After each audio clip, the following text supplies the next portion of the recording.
Hi dear students, आपका RCC class में स्वागत है। आज हम आप लोगों को लेके आए हैं हाई स्कूल का chapter 2 A letter to God. G L Fuentes के द्वारा यह लिखा गया है, जिसके बारे में हम अध्ययन करेंगे। इसके पहले जो हमारी वीडियो हैं यूट्यूब पे पड़े हुए हैं, सारे लिंक आपको मिल जाएंगे। जो भी हाई स्कूल का संपूर्ण वीडियो यहाँ पे आप पे इस चैनल के माध्यम से मिल जाएगा आपको देखने के लिए। और ये जो कहानी है, हम सीधे मुद्दे पे आते हैं कि ए लेटर टू गॉड जो जीएल फंड्स के द्वारा यहाँ पे देख सकते हैं कि A letter to God G L Fuentes के द्वारा यहाँ पे इसे लिखा गया है। और इसमें जो ए लेटर टू गॉड यानी इसका नाम से ही पता चला कि भगवान के नाम एक पत्र लिखता है कोई। इसमें इसके बारे में हम पढ़ेंगे, देख लेते हैं। अबाउट द ऑथर्स पढ़ने से कोई फायदा नहीं है, बस इतना हमें जानना क्या है कि यहाँ पे इसके बारे में हम जान लेते हैं कि जीएल फंड्स केवल हमें नाम से मतलब है, ये इससे मतलब है केवल, ठीक है। जीएल फंड्स इसके लेखक हैं, क्योंकि ये देखिए जब भी पैसेज आता है तो पैसेज में name of the relation, name of the writer लिखने के लिए देता है, तो ये नाम से हमें मतलब है और यहाँ पे इसके पार्ट से हमें मतलब है हमें। अब इनके आथर के बारे में देखिए, ये आथर जहाँ तक देखा है कि जीएल फंड्स जो है एक बहुत ही फेमस दिया ना। G L Fuentes one of the famous modern writers has written for the young as well as the old. अब देखिए जीएल फंड्स के द्वारा जो यह बहुत ही फेमस राइटर थे, इन्होंने बहुत सी कहानियाँ लिखी हैं। उसके बारे में उन्हीं में से एक है आपका ए लेटर टू गॉड, जो कि जीएल फंड्स के द्वारा आपको बताया जा रहा है। क्योंकि जो राइटिंग है सिंपल है, ठीक है, बहुत ही साधारण लिखते हैं, ह्यूमरिस्टिक मानवतावादी है। फिर general writer who has written on simple times themes, यानी बहुत से ऐसे थीम्स पे लिखा है जो कि अच्छी कहानी इसमें इनको देखने को मिलती है। A letter to God is his simple story which is full of humour. ये जो कहानी है जो बहुत ही प्रेरणादायक है, क्योंकि एक देखिए इसमें यही बताया गया है कि एक जो भगवान के नाम पत्र को कैसे लिख सकता है। तो यहाँ पे देख लेते हैं सीधे अबाउट द लेसन, क्योंकि इससे हमारा निचोड़ मिल जाएगा तुरंत। अबाउट द लेसन यहाँ पे दिया है। Lencho a hard working farmer, एक लेंचो नाम का एक व्यक्ति रहता है जो एक बहुत ही हार्ड वर्किंग मतलब होता है कि बहुत ही परिश्रमी किसान होता है। Lived in a valley on the top of a low hill, वह एक पहाड़ी की चोटी पर रहता है जहाँ पे कोई घर नहीं रहता, केवल उसका ही घर रहता है। One morning he faced rain due to severe snowfall resulting a total damage of his crops. अब देखिए क्या होता है कि वन मॉर्निंग एक अगली सुबह को ही फेस्ड वन होता है सामना करना। रेन ड्यू टू सर्व माने यहाँ पे देखिए जब वह सुबह की दौरान होती है तो क्या करता है कि बर्फ बर्फ बर्फ कह सकते हैं, नहीं उसका जो है वर्षा होने लगती है एक सुबह को, तो स्नोफॉल और बर्फ गिरने लगते हैं। रिजल्टिंग यानी परिणाम स्वरूप ए टोटल डैमेज ऑफ क्रॉप्स, उसका पूरा फसल जो होता है बर्बाद हो जाता है। डैमेज मैंने होता है खराब हो जाना, यानी पूर्णतः नष्ट हो जाना। टोटल डैमेज का मतलब यही है कि पूर्णतः खराब हो गया, यानी पूर्णतः बर्बाद हो गया उसकी क्रॉप। हिज क्रॉप मतलब उसकी फसल। He turn to God in distress and wrote a letter asking him to send money. अब देखिए ही टर्न टू गॉड, वह भगवान की तरफ देखता है। इन डिस्ट्रेस बहुत ही उदासी के साथ, बहुत चिंतित रहता है बेचारा। And wrote a letter, wrote मैंने होता है लिखना, ए लेटर मतलब भगवान के नाम में एक पत्र लिखना चाहता है। Asking him to send money, वह भगवान से पैसा मंगवाना चाहता है। A postman saw the letter to God and took it to the post master, who first laughed and then was surprised at the faith of the writer। अब देखिए इसमें बताया गया है कि जब वह लेंचो का पूरा फसल बर्बाद हो जाता है तो उसके बाद जो है वो अपना भगवान के नाम एक पत्र लिखता है और वह पास उसे ले जाकर उसे पत्र पेटिका में डाल देता। तो वहाँ पे एक पोस्टमैन होता है, देखिए आप पोस्टमैन होता है डाकिया। सादा लेटर सामने होता है देखना, लेटर मतलब पत्र को। जब यह पत्र को डाकिया देखता है God and to it to the postmaster मतलब तो डाकपाल, यानी डाक का जो मुखिया होता है उसे कहते हैं डाकपाल। अब देखिए यहाँ पे दिया भी है कि मास्टर हु फर्स्ट लाव्ड, वह पहली बार जब उस पत्र को देखता है तो हंसने लगता है। एंड देन वाज सरप्राइज्ड, लेकिन तुरंत ही बाद उसे क्या होता है आश्चर्य हो जाता है। बच्चा सरप्राइज मतलब आश्चर्य में पड़ जाना। At the faith of the writer, faith मैंने होता है विश्वास, ऑफ द राइटर मतलब लेखक के विश्वास को देखकर वह अंततः बेचारा क्या होता जी आश्चर्य में पड़ जाता है। ही कलेक्टेड सम मनी, वह पैसे इकट्ठा करता है। फ्रॉम हिज इम्प्लाइज, अपने कर्मचारियों से, इम्प्लाइज मैंने होता है कर्मचारी। And sent it to Lencho along with a letter. अब देखिए ही कलेक्टेड में होता है इकट्ठा करना। सम मनी यानी कुछ पैसे इकट्ठा करता है। फ्रॉम हिज इम्प्लाइज अपने कर्मचारियों से। एंड सेंट इट और उसे भेजता है to Lencho along with a letter, और लेंचो के पत्ते पर रखकर उसे लिफाफे में रखकर उसे लेंचो के पते पर उसे पत्र को भेज देता है।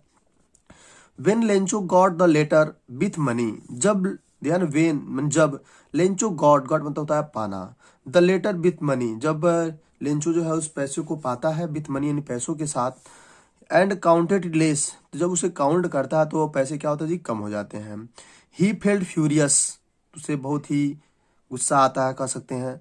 सो he wrote another letter to God asking him to send rest of the money not by the post as the post office employees are a bunch of crooks. यहाँ से बार फिर से देखते हैं कि सो ही रोट अनदर, जब पैसा देखता है कि दिया ना अनकाउंटेड लेस जब पैसा, तो यहाँ पे देखेंगे कि जब वो पैसे को पाता है तो वो बेचारा बहुत भयभीत हो जाता है। उसके बाद मतलब भयभीत होने का मतलब नहीं, यहाँ पे जैसे डर, जैसे उसके अंदर ये संकोच हो जाता है कि जो जो पैसा है मेरा कम क्यों हो गया, ऐसे उसके दिमाग में आने स्टार्ट हो जाते हैं। इसलिए so he wrote another letter, इसके बाद वह दूसरे पत्र को लिखता है to God asking me to send rest of the money not by the post office, post as the post office employees are a bunch of crooks. वह फिर से दोबारा पत्र लिखता है ताकि भगवान जो उसके जो बाकी शेष राशि जो बची हुई है उसे लौटा दें यानी फिर से भेज दें। और ये भी बताता है कि अपने आइडिया को उसमें एक्सप्रेस करता बताता है कि money not by the post, इसे पोस्ट ऑफिस के द्वारा नहीं भेजना, डाक के द्वारा नहीं भेजना है। As the post office employees, क्यों नहीं भेजना, वह बताता है कि द पोस्ट ऑफिस इम्प्लाइज यानी कर्मचारी जो लोग हैं बेयर बंच ऑफ क्रूक्स, यानी वो वहाँ के जो कर्मचारी वो बेईमान हैं। इसलिए वो कहता है कि इसे पत्र के जो भी आपको पैसे भेजने हैं वो उसे आपको पोस्ट के द्वारा नहीं भेजना है, उसे आपको किसी भेजना जी, वो मतलब अपने आइडिया को एक्सप्रेस करेगा। इसके बारे में हम आगे पढ़ेंगे, लेकिन यहाँ पे आइए स्टार्ट करते हैं। तो हमारा था अबाउट द लेसन, जो कि ये लेंचो एक हार्ड वर्किंग फार्मर होता है, उसके अंतर्गत इसको बात बताया गया है। अब इसी के बारे में हम पढ़ेंगे, एक्सप्लेन में पढ़ेंगे कि किस प्रकार से इसमें बताया गया है। चलिए आइए पहला स्टैंजा हम स्टार्ट करते हैं। There the house, the only one in the entire valley, sat on the crest of a low hill. अब देखिए द हाउस यहाँ पे कंपेयर किया गया क्योंकि उस घाटी में केवल एक ही घर होता है। दिया the house, the only one, केवल एक ही घर था। इन द एंटायर वैली, एंटायर में होता है पूर्णतः यानी टोटल कह सकते हैं। एंटायर में तो होता है होल, यानी एंटायर जो है, या देखिएगा ध्यान रखिएगा, एंटायर जो होता है इस तरह का जो मैचिंग द वर्ड्स में पूछता है, तो इसे याद कर लीजिएगा थोड़ा सा। एंटायर में होता है पूर्णतः यानी होल कह सकते हैं। तो यहाँ पे बता रहा है कि the house, the only one in the entire valley, इस पूरे घाटी में केवल एक ही घर था। Set on the crest of low hill, उस पहाड़ी की चोटी पर। सेट में होता है स्थित, ऑन द यानी स्थित कह सकते हैं। On the crest of a low hill, crest में होता है चोटी यानी पहाड़ी की चोटी पर केवल उसका घर स्थित था। यानी यहाँ से आता देखा जाए, the house the only one in the entire valley set on the crest of low hill, यानी उस पहाड़ी की चोटी पर केवल एक ही घर स्थित था। फ्रॉम हिज हाइट यानी उसके घर की ऊंचाई से, वन कुड सी, वहां से देखा जा सकता था। द रिवर यानी नदियां दिखाई जा सकती थी। And the field of ripe corn, और जो फसल लगे हुए थे, दिया ना, the field of ripe corn, और जो पके हुए फसल लगे हुए थे वहां से देखा जा सकता था। डॉटेड विद द फ्लावर, जो कि फूलों से सजे हुए थे, यानी फूल उस पे चल जमे हुए थे, यानी फूल आ चुके थे।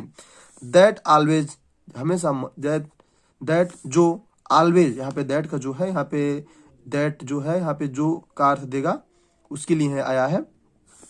तो ऑलवेज प्रोमिस्ड, वो हमेशा मानो ऐसा वादा करता था कि ए गुड हार्वेस्ट, कि इस साल जो होगी बहुत ही अच्छी फसल होगी। ऐसा वहां पे फसल जो लगी हुई थी, जब देखे होंगे कि जब किसान जो होता है खेतों में जब देखता है तो उसकी जब फसल लगी होती है तो फूल जब आते हैं तो जैसा मानो उसको अंदर जो खिल जाता है, खिल उठता है कि मतलब हाँ इस साल जो हमारा फसल होगा बहुत ही अच्छा होगा। तो इसी प्रकार से जो वहां से उसका घर जो स्थित था, दिया ना, from his height one could see the river and the field of ripe corn dotted with the flowers that always promised a good harvest.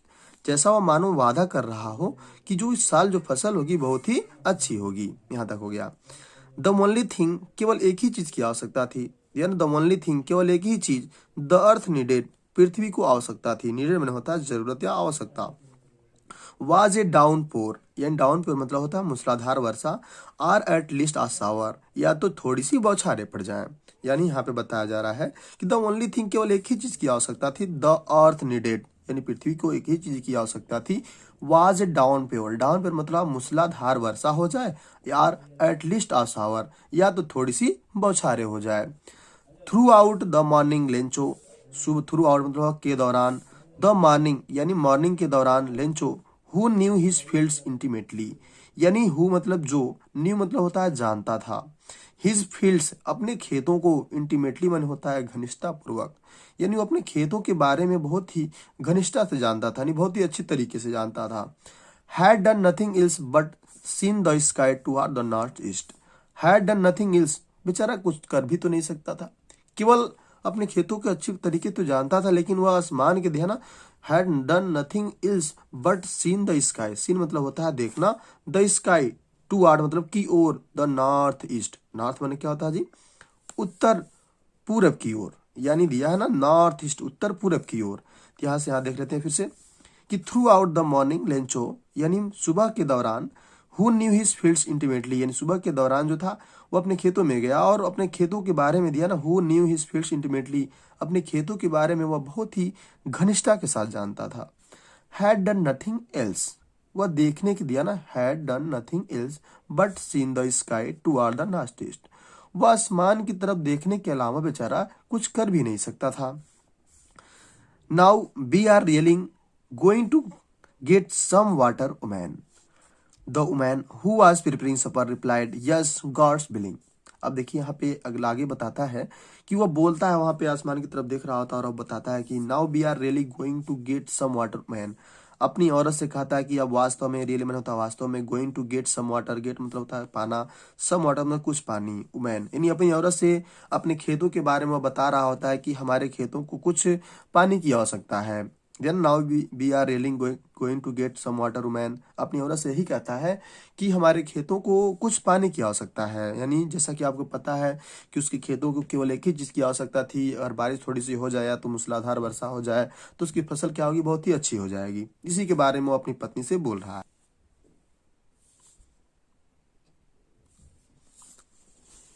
यहाँ से देख लेते हैं कि वो बोल रहा है कि now we are really going to get some water, man अपनी औरत से कहता है कि अब हमें अपने खेतों की पानी की आवश्यकता है।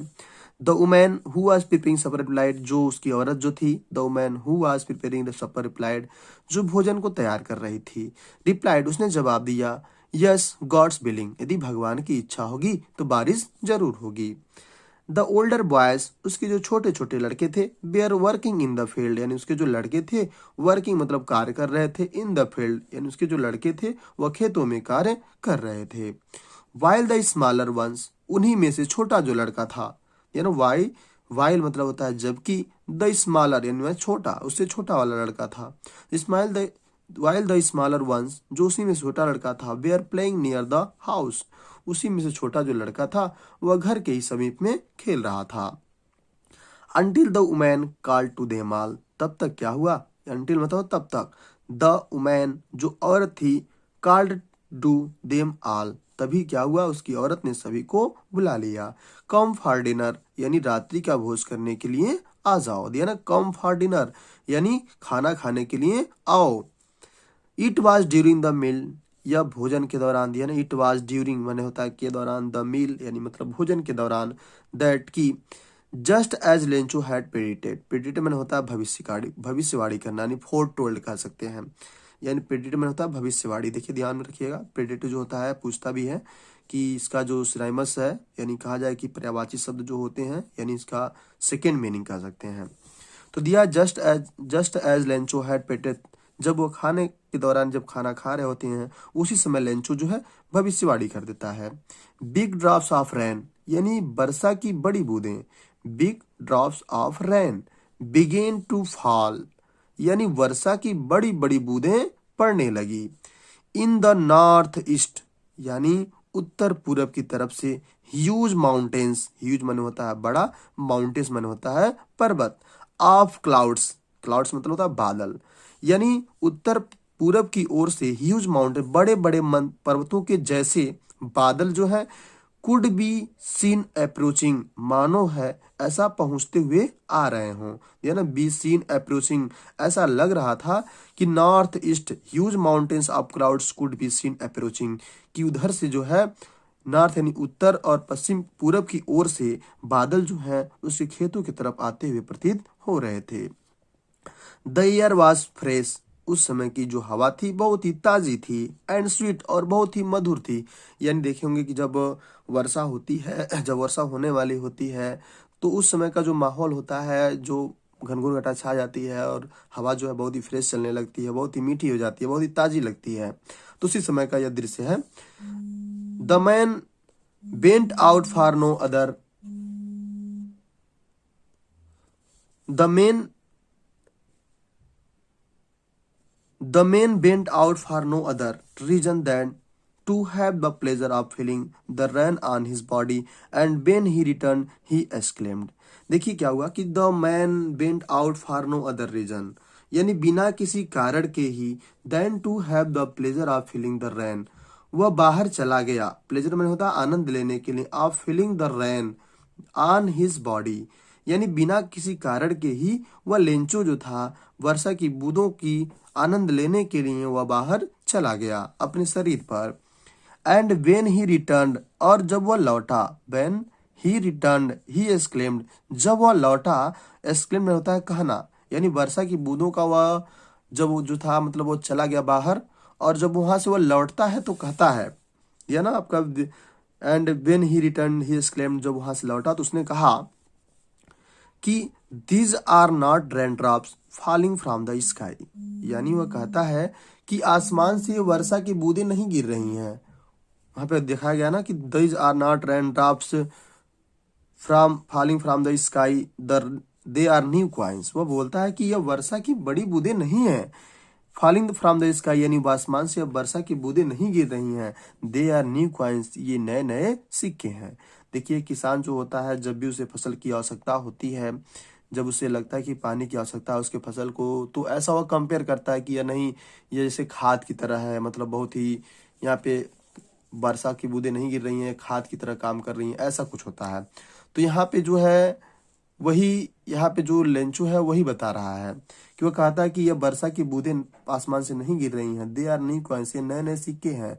The big drops are 10 cents, जो वर्षा की बड़ी बूंदें हैं वह 10 सेंट्स के भी बराबर हैं। यानी दिया ना, the big drops are 10 cent pieces, यानी यहाँ पे 10 सेंट पीसेस जो है आपका, यहाँ पे जो पीसेज है एक मुद्रा है, तो वही बता रहा है कि द बिग ड्रॉप, जो वर्षा की बड़ी बूंदें हैं वह 10 पीसेस के बराबर हैं। And the little ones are 5, और वर्षा की जो बड़ी बूंदें, छोटी बूंदें हैं, वह 5 पीसेस के बराबर हैं। आइए हम अगले स्टेंजा में चलते हैं। With A satisfied expression, with A satisfied expression he regarded the field of ripe corn with its flower draped in a certain of rain. With A satisfied expression, यानी बहुत ही आत्मसंतुष्टि के साथ, ही regarded the field of ripe corn, वह अपने खेतों की तरफ बहुत ही अच्छे तरीके से देखता है, यानी कहा जाए कि मतलब बहुत ही उत्सुकता के साथ देखता है। ऑफ राइप कॉर्न, जो उसके पके हुए फसल लगे हुए थे। With its flower draped, draped मतलब होता है लपेटे हुए थे। इन ए सर्टेन ऑफ रेन, जो कि वर्षा की बूंदों के दौरान।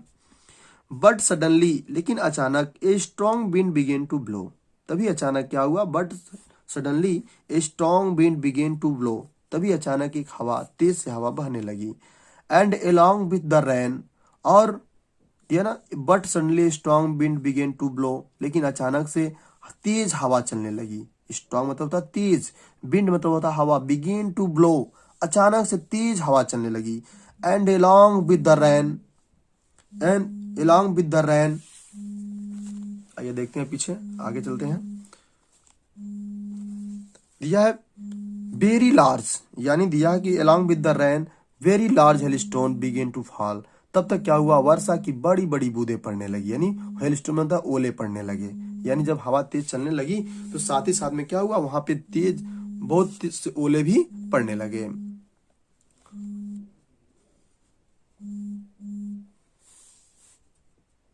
आइए यहां से देखते हैं। वह बोलता दिया है कि हाँ, वो जब वहां पे हवा तेज चलने लगी तो वहां पे वर्षा की बड़ी बूंदें पड़ने लगी और धीरे धीरे क्या हुआ, ओले में परिवर्तित हो गया। This truly did resemble new silver coins. अब देखिए तब भी क्या है कि जो लेंचो है बोल रहा है कि दिस ट्रूली, यानी दिस ट्रूली वास्तविक में did resemble new silver coins, यह वर्षा की बड़ी जो है यह चांदी के जैसे सिक्के हैं। देखते हैं यहाँ पे बताया कि the boys exposing themselves to the rain. अब यहाँ पे इसके पहले हमने पढ़ा कि this truly did resemble new silver coins. जब वर्षा की बड़ी बड़ी बूंदें पड़ने लगी और ओले पड़ने लगे तो उस किसान ने, लेंचो ने कहा कि रिसेंबल न्यू सिल्वर कॉइन्स से चांदी के नए नए सिक्के हैं। The boys exposing themselves to the rain. अब जो उसके बच्चे थे exposing themselves to the rain, वो वर्षा में चले गए, यानी बाहर की तरफ चले गए। Ran out to collect the frozen pearls. Frozen pearls मन होता है जमे हुए मोती। जमे हुए मोतियों का मतलब जो है बर्फ जो गिरते हैं ना, ओले जो पड़ते हैं ना, तो ये बताया गया। Ran out to collect the frozen pearls, वह कलेक्ट मतलब इकट्ठा करने के लिए, रेन आउट मतलब बाहर चले गए। वह बाहर दौड़ते हुए चले गए जमे हुए मोतियों को इकट्ठा करने के लिए। जैसे देखते हुए कि आप लोग जब बारिश होती है और कभी कभार जब ओले पड़ने लगते हैं तो अपने आप को हम रोक नहीं सकते हैं और आप लोग भी क्या होते हैं, मतलब चले जाते हैं कि बर्फ को इकट्ठा करने के लिए। तो ही जमे हुए मोतियों से तुलना किया गया है। It is really getting bad now exclaimed the man, I hope it passes quickly. It is really getting bad now, वह जो इंसान है, एक्सक्लेम्ड द मैन यानी उस आदमी ने कहा, it is really getting bad now, अब बहुत ही खराब हो रहा है। एक्सक्लेम्ड द मैन, उस आदमी ने कहा। और साथ ही साथ में भी कहता है, I hope it passes quickly, मुझे उम्मीद है कि यह जल्दी से ही चली जाएगी। ना आई होप, मुझे उम्मीद है, इट मतलब रैन के बारे में, यहाँ पे इट जो है वह रैन के बारे में आया है। वह कहता है कि आई होप, मुझे उम्मीद है, इट पासेस क्विकली, वह जल्दी से चली जाएगी। क्विकली में होता है शीघ्रता से, पास में होता है गुजर जाना। वह कहता है कि साथ ही साथ में भी कह रहा है कि अब बहुत ही खराब हो रहा है, अब हमारे खेतों के लिए पानी की आवश्यकता नहीं है इतना ज्यादा, मतलब ऐसे कुछ उनके दिमाग में आ रहा है। अब वही सोचता है कि मतलब अब बहुत ही खराब हो जाएगा और बारिश लंबे समय तक होती है तो इस तरीके से फसल के लिए दिक्कत हो जाएगी, ऐसे उसके दिमाग में चल रहा है। फिर भी उसके अंदर यह उम्मीद होती है कि वह कहता है कि चलो ठीक है, कोई बात नहीं, जल्दी से यह चली जाएगी। वर्षा के बारे में बात कर रहा है। It did not passes quickly, it did not pass quickly, वर्षा जल्दी से नहीं गया, दिया ना। It did not pass quickly, वर्षा की जो वर्षा था वह बहुत ही लंबे समय तक दिया, यानी कह रहा कि it did not passes quickly, जल्दी से नहीं गया। फॉर एन आवर, लगभग 1 घंटे तक। The hail rain on the house, वर्षा की जो बूंदे हैं, यानी द फॉर एन आवर, 1 घंटे तक। द हेल रैन, वर्षा हुई। ऑन द हाउस, पूरे घर पर। द गार्डन, पूरे बगीचे में। द हिल साइड, और पूरी पहाड़ी पर।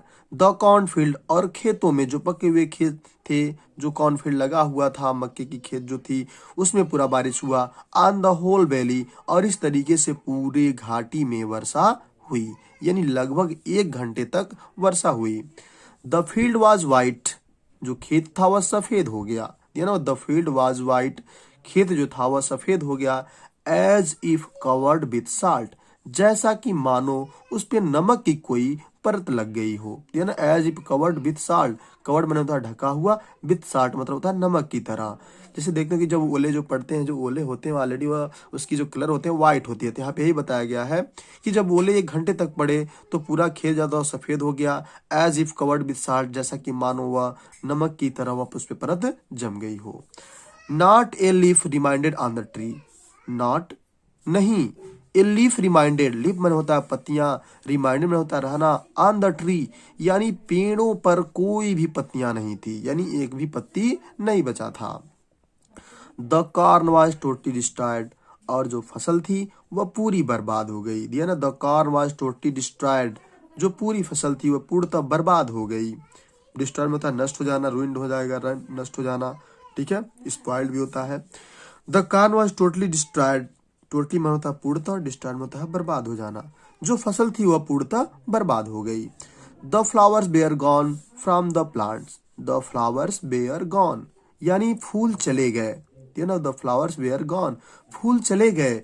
फ्रॉम द प्लांट्स, यानी पौधों से, यानी यहाँ तक देखा जाए the flowers were gone from the plants, यानी पेड़ों पे जो पौधे जो फूल लगे हुए थे वे सारे गिर चुके थे, यानी झड़ चुके थे, यानी पूरे चले गए थे। Lencho soul was filled with sadness, Lencho soul, Lencho की आत्मा, लेंचो सोल यानी लेंचो का हृदय कह सकते हैं या आत्मा कह सकते हैं। लेंचो का हृदय was filled with sadness, field माने होता है भर जाना, विथ मतलब होता है साथ, सैडनेस माने होता है दुख से। जब उसका फसल जो था टोटली डिस्ट्रॉयड हो गया, बर्बाद हो गया, तो लेंचो का जो हृदय था, बेचारे का हृदय जो था बहुत ही उदास हो गया। When the storm had passed, जब तूफान चला गया, when the storm had passed, जब तूफान चला गया, he stood in the middle of the field and said to his son, he stood, जब वर्षा चली गई यानी तूफान गुजर गया, तूफान का मतलब यहाँ पे स्टॉर्म में तूफान ही होता है, पास मतलब चली गई। यहाँ पे इसने तूफान की बात कंपेयर किया क्योंकि यहाँ पे जो वर्षा था उसको आवश्यकता तो थी, लेकिन जब वर्षा जो है 1 घंटे तक पड़ा, ओले पड़ने लगे, जिसके चलते उसका टोटल पूरा फसल क्या हो गया, बर्बाद हो गया। तो ही बता रहा है कि Ben the storm had passed, जब वर्षा चली गई यानी तूफान चला गया, ही स्टूड, वह खड़ा हो गया, इन द मिडिल, अपने खेतों के बीच में, ऑफ द फील्ड यानी ही स्टूड इन द मिडिल, वह बीचों में खड़ा हो गया, ऑफ द फील्ड यानी अपने खेतों के, and said to his sons, और अपने पुत्रों से कहता है। देखिए यहाँ से एक बार फिर से हम रिवाइज करा देते हैं आपको। It is really getting bad now, exclaim the man, I hope it passes quickly. वह कहता है कि जल्दी से ही अब बहुत ही खराब हो रहा है। Exclaim the man, I hope it passes quickly, वह कहता है कि जल्दी से चली जाएंगी। It did not passes quickly, वह जल्दी से नहीं गया। फॉर एन आवर, 1 घंटे तक। The hail ran on the house, यानी जो वर्षा है वह पूरे घर पर पड़ा, बगीचे में पड़ा, फिर हिल साइड पूरी पहाड़ी पे पड़ा, द कॉर्न फील्ड और जो फसल लगे हुए थे उस पे पड़ा, ऑन द होल वैली और पूरी घाटी में। The field was white as if covered with salt, और पूरा जो खेत था वह नमक की परत के जैसे जम गया था, सफेदी के जैसे। Not a leaf reminded on the tree, कोई भी पौधे फूल जो थे, not a leaf reminded on the tree, कोई भी पत्तियां पेड़ों पर नहीं थी। The corn was totally destroyed, पूरा उसका फसल बर्बाद हो गया। The flowers were gone from the plants, पूरे जो फूल लगे हुए थे पौधों पर वह गिर चुके थे, झड़ चुके थे। Lencho soul was filled with sadness, Lencho का हृदय जो था दुख से भर उठा। When the storm had pass, जब तूफान चला गया, he stood in the middle of the field and said to his son, और जब वह तूफान चला जाता है, he stood in the field of the field and said to his son, उसके बाद अपने पुत्रों से क्या कहता है, हम पढ़ेंगे आगे। तब तक के लिए धन्यवाद, और आप लोग लाइक और सब्सक्राइब शेयर जरूर करें। फिर मिलेंगे हम अगले वीडियो में, इसके नेक्स्ट पार्ट को लेकर हम आएंगे जो जल्द ही आपको लिए अपलोड कर दी जाएगी। धन्यवाद।